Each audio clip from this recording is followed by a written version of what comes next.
어허. 아니 벌써 뉴스파이터 뭐 끝날 시간 그런 거 아니에요.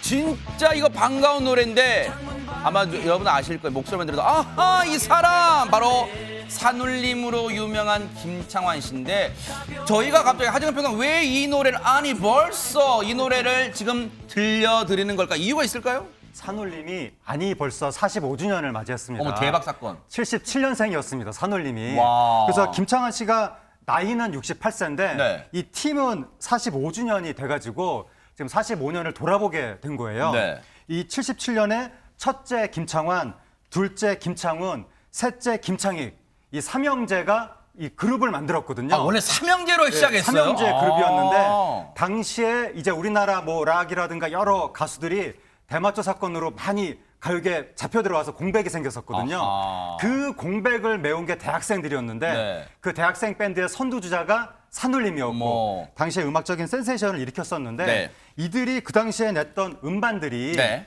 앞으로 1년에 걸쳐서 20장 정도가 리마스터 재발매가 됩니다. 아. 45주년을 맞이해서. 그래서 김창완 씨가 지금 뭐라고 그랬냐면 네. 45년 전에 내가 나를 질책한다 네. 라고 이야기를 했는데 그게 왜냐하면 무슨 말이에요? 45년 전 노래를 요즘에 오랜만에 다시 들으니까 리마스터 하려고 네. 야 그때는 내가 노래를 참 순수하게 불렀었구나. 요즘 내가 겉멋이 들었구나. 그렇게 질책당하고 있다고 합니다. 앞서 삼형제 나온 사진 좀 보여주세요.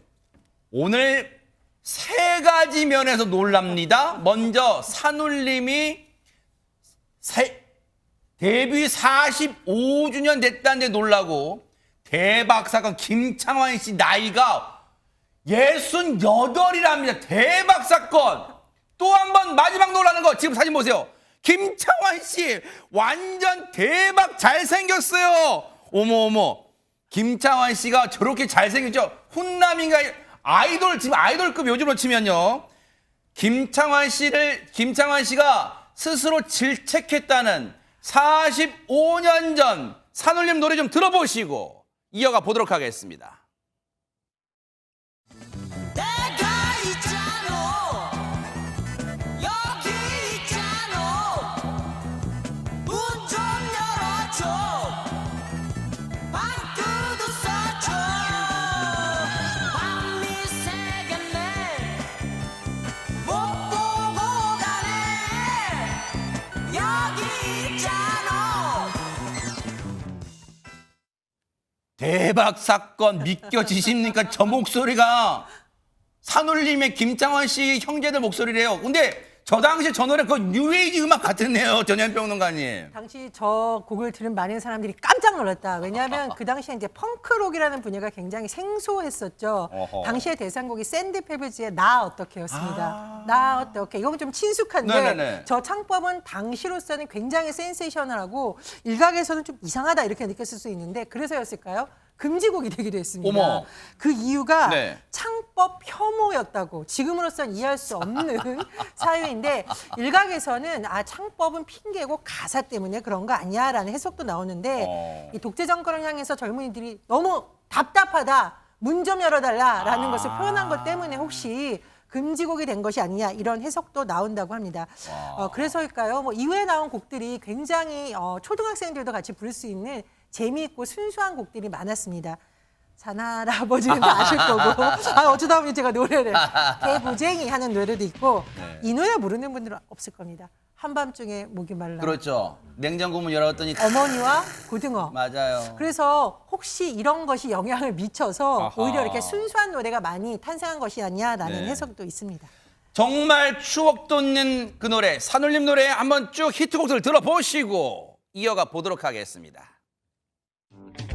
산할아버지 푸른 모자 썼네 나비같이 활활 날아서 살금살금 다가가서 푸른 모자 벗겨오지 한밤중에 목이 말라 냉장고를 열어보니 한기퉁이에 고등어가 소금에 절여져 있네 어머니 코 고는 소리 조그맣게 들리네 저 노래가 나온 이후로 전국의 아들, 딸들이 냉장고를 수시로 열어봤다는 얘기가 있어요. 우리 엄마도 고등어 좀 잘 절여놨을까 하는 그런 생각으로요. 그런데 저렇게 잘 나가던 산울림, 백성문 회사님, 시청자분들 그럴 거예요. 왜 지금까지 활동 안 하고 중간에 해체가 됐지? 그런 생각이요. 좀 안타까운 사연이 숨어 있습니다.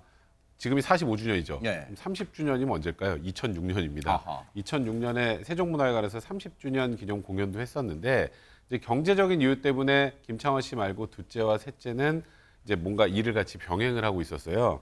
근데 막내 김창희 씨, 그러니까 드럼을 담당했던 네. 김창희 씨 같은 경우 캐나다에서 유통업을 하고 있었는데 정말 안타깝게도 2008년에 밴쿠버에서 사고로 사망을 했습니다. 아이고, 세상에. 그것 때문에 이제 김창완 씨가 오열을 하고 산울림의 해체 선언을 하기도 했었는데 이번에 리마스터 버전 곡들을 쭉 예전 거를 다시 들으면서 막내 연주가 너무 귀에 박히고 생각이 많이 나더라. 아이고, 세상에. 이런 얘기까지 덧붙였습니다. 산울림 해체에 그런 이유가 있었군요. 사실 이번에 새롭게 알게 되신 분들도 많으실 거예요. 하지만 이제 그 아픔을 딛고 다시 일어서는 김창완 씨한테 아마 많은 이 시련도 있었지만 그래도 대중한테는 김창완 씨 여러분 기억나실 거예요. 여러 가지 활동으로 더 대중한테는 한 발짝 더 친숙하게 다가오지 않았나 싶은데 하재근 평론가님, 김창완 씨 하면 직업으로 치면 여러 개가 있는 것 같아요, 진짜. 네, 김창완 씨가 굉장히 많은 일들을 했는데 네. 일단 DJ를 했었고 맞아요. 그리고 요즘 젊은 세대는 김창완 씨를 주로 탤런트라고 생각을 하는 분들이 많은데 드라마에 워낙 많이 나와서 네. 그리고 연기도 처음엔 사람 좋은 아저씨 위주로 나오다가 하얀 거탑 때 비열한 역할을 맡으면서 그때 연기자를 우뚝 섰거든요. 네. 그래서 본격 연기자로 활동을 하는가 싶더니 밴드 활동도 하면서 네. 2008년부터는 홍대 앞에서 김창완 밴드로 인디 활동까지 하는 거예요. 아하. 그러니까 굉장히 다재다능하게 다양한 활동을 하면서 네. 수십 년 동안 네. 최전선에 있었습니다. 제가 어느 라디오 주파수라고 말씀드리진 않겠습니다만 제가 주말에 운전할 때는 꼭 김창완 씨 그 프로그램을 듣습니다. 정말로 편안함도 주고 선곡도 정말 기가 막히고요. 특히 특유의 목소리 정말 감동적인데 특히 세대와의 공감을 잘해요. 김창완 씨는 무슨 말이냐? 아이유 씨와의 협업도 있었습니다. 영상으로 한번 만나보시고 이어가 보도록 하겠습니다. 너의 모든 것은 내게로 와 풀리지 않는 수수께끼가 되네 쏟아내는 간이하게 코스모스로 피고 스쳐버려온 남 향긋한 바람 나 이제 뭉게구름 위에 성을 짓고 널 향해 장을 내리 바람 드는 장을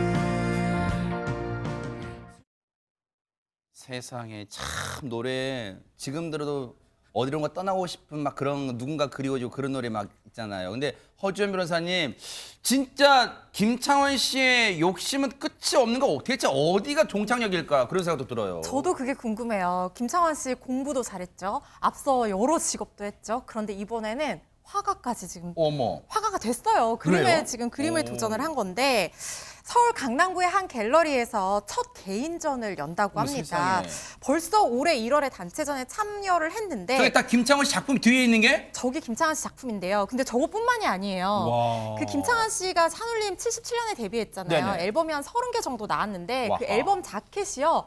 다 김창완 씨 그림이었어요. 아까 이 영상 나왔었잖아요. 그게 다 사실은 김창완 씨가 그렸다는 거예요. 네. 막 근데 본인은 그렇게 얘기를 해요. 자기는 자기 노래 그림 그리는 거니까 약간 겁 없이 그냥 그림 일기 그리는 느낌으로 편하게 그렸다. 이렇게 얘기를 했는데 그림들 보면 정말 수준급이거든요. 근데 본인이 그림을 직접 배우거나 뭐 공부를 하지는 않았다고 합니다. 그래서 본격적으로 그림을 그리고 싶다고 생각한 게 한 7, 8년 전부터인데 와. 뭔가 캔버스가 무서웠다는 거예요. 위협적으로 다가오고 뭐 붓질할 엄두가 나지도 않았다 이렇게 얘기를 했는데 네. 그때 시작된 그 계기가요. 떠오른 명언이 있다고 합니다. 뭘까요? 그 록 음악계의 전설처럼 전해져 내려오는 명언인데 노래는 누구나 할 수 있다라는 명언이 있대요. 그것처럼 그렇다면 그림도 뭐 잘 그리고 못 그리고를 떠나서 누구나 그릴 수 있지 않겠느냐 이렇게 생각을 했고 도전을 하게 됐다고 하는 거예요. 근데 각오가 진짜 대단하게 한 게요. 아까 끝을 물어보셨잖아요. 그럼 끝은 어디냐? 근데 본인이 생각했는데 프로와 아마추어의 차이는 끝까지 하면 프로라고 생각을 한대요. 그래서 정말 취미로 하는 게 아니라 프로 정신을 가지고 끝까지 그림에 도전을 하겠다고 합니다. 그런데 김창완 씨가 지금 얼굴도 보세요. 세월이 흘렀는데도 자주 봐서 그런지 정말 옆집에 사는 형 같고 막 그렇잖아요, 느낌에. 그런데 보세요. 자신이 그린 그림 앞에 섰을 때 옷차림 보니까 말쑥한 정장. 근데 보세요. 77년 때 모습 봐도 그때 삼형제가 정장 입고 조금 제가 과한지는 모르겠지만 비틀즈 느낌도 나게 쫙 정장 빼 입었잖아요. 근데 이 정장 지금 봐도 정장은 김창완 씨 잘 어울려. 보세요. 삼형제의 정장 보세요. 저 때랑 비교해봐도 지금도 정장 어색하지 않고 잘 소화를 하는 것 같습니다. 김준희 변호사님. 네, 그 김창완 씨가 이 본인 그림을 이제 거는 전시장에 갈 때는 꼭 정장을 입는다고 합니다. 그래요? 그래서 그 이유를 이제 스스로 밝혔는데요. 그 이유는 이제 다름이 아니라 그림 때문이라고 하는데 이제 처음에 본인 그림을 전시장에 거는 날에 처음에는 점퍼를 그냥 입고 갔다고 합니다. 근데 그날 이제 그림이 몇 점이 팔렸는데 그게 너무나도 가슴이 아팠다고 합니다. 잠이 안 올 정도로 이제 그림이 이제 팔려가면 다시 이제 볼 수는 없는 거니까 그것 때문에 굉장히 가슴이 아팠다고 해요. 그래서 이제 뭐 김창완 씨 표현에 따르면 노래는 부르면 이제 오히려 만나는 느낌인데 그림은 그려놓으면 이별을 하는 것 같다. 그렇기 때문에 이제 그림이 이제 팔리니까 그런 거에 대해서 그림과의 이제 마지막 이별에 대한 예의를 갖추기 위해서 그래서 그런 이유에서 정장을 입는다고 그렇게 이야기를 했습니다. 아니 전현 평론가님 노랫말도 직접 만들지만 실제 이 배우 생활도 오래 해서 그럴까요? 한마디 한마디가 가슴에 진짜 와닿는 진짜 뭐 다 명언들이에요. 노래는 만남의 의미 같지만 그림은 이별의 느낌. 와 이거 진짜 어디가 써먹고 싶은 막 그런 생각이 들어요. 저는 뭐 비틀즈 얘기하셨는데 김창완 씨야말로 우리나라의 정말 대표적인 종합 예술가고 만약에 이분이 조선시대 같은 데 태어났으면 예인이 되지 않았을까. 그랬을 수 있어요, 네. 시도 짓고 그림도 맞아요. 그리고 하는 네. 예인이 됐을 거라는 생각이 굉장히 많이 듭니다. 그리고 이제 우리가 뭐 어머니와 고등어 이런 거 워낙 가사만 그냥 들어보면 뭐 평범하다라고 할 수 있는데 그 곡을 이렇게 아름다운 곡으로 만들 수 있다는 것도 네. 굉장히 대단하고요. 개인적으로 저는 이 너의 의미라는 곡은 영어가 한마디도 없고 어려운 표현이 하나도 없지만 정말 시처럼 아름다운 맞아요, 곡이거든요. 진짜. 슬픔은 간이역의 코스모스로 피고 스쳐 불어온 넌 향긋한 바람. 그래서 저는 김창완 씨가 언젠가는 시집도 내지 않을까 그런 기대를 좀 해봅니다. 그러네요. 정말 나이가 들어갈수록 세월이 흐를수록 팔색조의 매력을 보여주고 계신 김창완 씨 앞으로의 이 활동 롱런도 제가 기대를 해보도록 하겠습니다. 응원하겠습니다. 보고 계십니까? 대박 사건. 네, 안녕하십니까? 김명준입니다. 여러분과 함께하는 뉴스파이터. 다양한 소식과 뉴스를 보고 싶으시면 화면 오른쪽을 꾹 눌러 구독해 주시길 바랍니다. TV로도 유튜브로도 여러분께 한 발 더 다가가겠습니다. MBN 뉴스와 뉴스파이터를 사랑해 주셔서 고맙습니다.